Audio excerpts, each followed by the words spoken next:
Welcome to Crime Stoppers, presented by Main Street Bank, a production of WTRF7, Love OV, and Crime Stoppers Upper Ohio Valley, a local organization tasked with finding new information on unsolved cases in the Ohio Valley area. I'm Nick Nash, your host, and this month we've been diving into the mysterious disappearance of Brian Goff and Joni Davis, a Belmont County couple who vanished in June of 2018. This week I sat down with Special Agent Brian Lacey of the FBI, who has been in town for the last couple of years investigating this case. Where do you feel like this investigation is going now that we're 3-4 years in?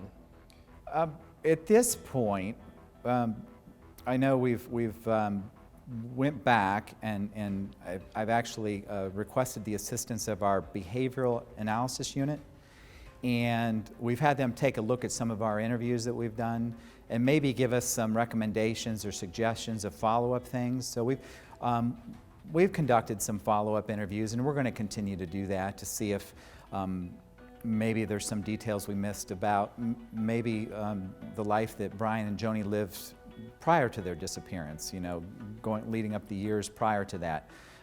Maybe there could be a clue somewhere in there. So we're taking a look at that, and as well, we're fielding a lot of tips now, due in part to your show, and also we put up a missing persons poster on the FBI website, fbi.gov, and that has also generated some tips from around the country, quite frankly. As far as physical evidence goes, do you have anything solid as far as, I know there's no cell phone, I know there's no vehicle. Is there anything else that may have popped up that you are holding on to that says, this could be something? Or because it seems, I guess the reason I'm asking this question is it seems like this is a case of everything's gone.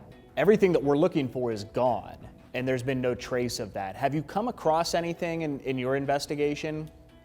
Nothing that would have any evidence that would direct us to what happened to Brian and Joni. Everything isn't gone. We also took a look at a computer that Brian owned, and we had forensic examiners go through the digital evidence on there, and there really was nothing. You look at old emails, maybe he communicated with somebody over an email system that we could, as a lead to follow up on, but that's just not the case.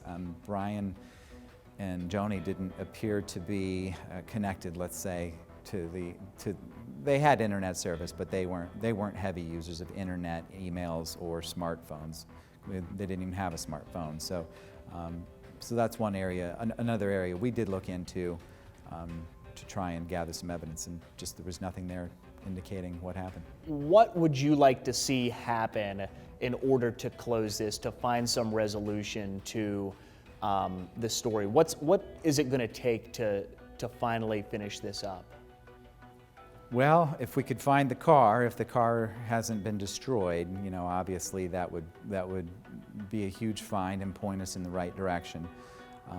And then we could work backwards from there as to what may have happened to them and Brian and Joni, and that would really then point to who the subject would be. There was another development this week. I received a phone call from Bruce Goff. That's Brian's oldest brother. Brian's brother, Colin, is currently living with Bruce. Bruce was interested in discussing the case. Unfortunately, he couldn't visit with us, but we did speak with him on the phone. Was there any reason that you think that they may have disappeared? It sounds to me that they were pretty standard in their routine. There would be no reason for them to leave the area for any reason. There would be no reason for them to get up and leave on their own volition. Do you have any reason to believe that they would have done that? That would be very unusual for them. They were homebodies and stuck pretty close to the house. Yeah, it was out of character for them to be gone for several days without letting anybody know, and then even to be gone for several days would be out of character. Do you know if Brian and Joni visited with Colin and Karen at Karen's house that day? Well, yeah, I was told, and Colin even confirms it, that morning Brian went up to bring some Colin's personal belongings to Karen's house that late morning. But not later in the afternoon after dinner. Right. Right. Nobody says that they saw them up there. Colin says he didn't see them up there at Karen's house. The Belmont County Sheriff's Office told us that they were considering both Colin and Karen persons of interest in the disappearance of Brian and Joni. Do you think they're off base on that? Well, the one thing they're interested in is the fact that Brian apparently was heading upriver towards that area, and his cell phone signal was detected up there that evening in that area. So I guess that's what's, got the interest going on.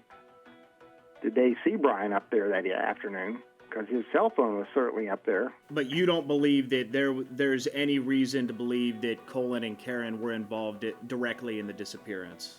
No. There's just no. It makes no sense. No reason for that. So they've both been questioned by the authorities. I know Colin has said he's adamant that he did not see Brian or Joni that afternoon. I believe him when he says that. What do you think happened? Do you think somebody came across him? Do you think that Brian maybe had somebody that had been following him or had been after him? What's your take on the whole situation? Oh, I have no idea really. But, a lot of things go through your mind. It's been mentioned by Paul Newell and others that Brian would, at the drop of a hat, would help anybody that needed help. If he got contacted by somebody that they were stranded or need some help or got in some kind of a situation, he would more than likely try to help them on that. So I don't know. It just seems odd that he seemed like he went out of his way that afternoon to go up, head north. You've probably heard that he didn't go to his usual stops he makes after Pizza Hut. He usually goes over to Wheeling Island, gets the cigarettes and maybe a drink, soft drink or something over to Martin's Ferry. And so something evidently drew him up that way, whether somebody had contacted him, called him, asked him to pick them up or offer somebody wanted a ride to go somewhere. But I don't have I don't have a clue on what might have happened. You just think of all kind of weird stuff that could have happened. Like he could have picked up a hitchhiker, for example. They told him to drive somewhere. How has this whole story affected your family? Obviously, your brother is missing. Your other brother has been ill, has been sick. How is the family holding up? How are you guys? How have you been for the last few years? Well, I think we're holding up real good. It's just obviously the family has questions on what could have happened to them, and they want something to happen that results in finding out what happened to them. It's just it's always talked about and within the family and stuff. But a little frustration that here almost 3 years and not much of anything has been real important clues or anything on what have happened. Keep in mind, the Belmont County Sheriff's Office and the FBI are still currently actively investigating this case. If you know anything about this case, about the whereabouts of Brian Goff and Joni Davis, if you were in the area of St. Clairsville, Ohio, near the Pizza Hut on June 10th, 2018, and you saw anything, jog your memory and call the Crime Stoppers Upper Ohio Valley tip line at 877-TIPS-FOR-US. That's 877-TIPS-FOR-US. Anything that you might remember, anything that you think you saw, please call. Anything you have could help solve this case and give answers to the family.